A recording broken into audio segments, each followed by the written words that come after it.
So, practice muna tayo ng 3 points mga lods bago umuwi. So, tuloy lang natin ng tira para tuloy-tuloy din yung progreso ng ating 3-point shooting. Tara!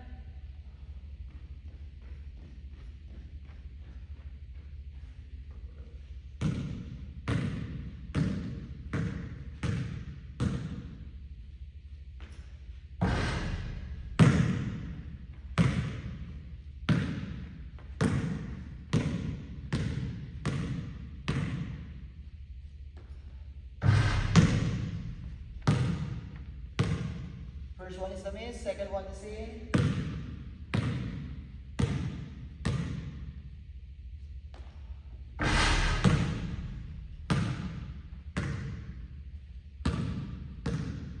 Third one, second one is in.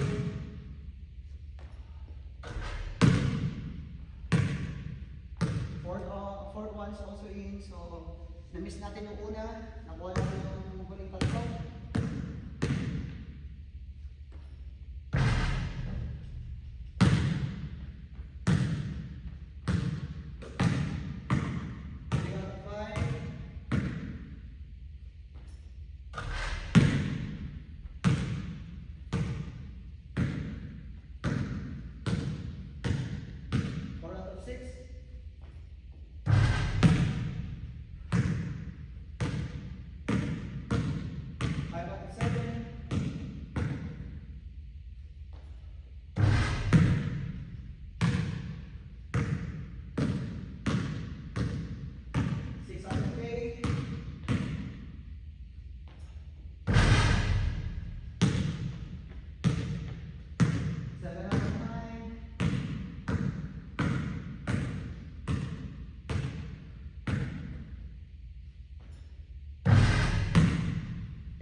Baskets natin for 3 points mga lods.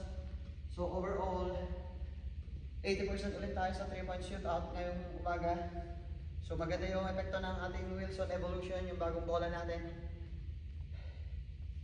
So in preparation para sa ating Thanksgiving All Filipino Basketball Tournament, go Socorro Road Warriors!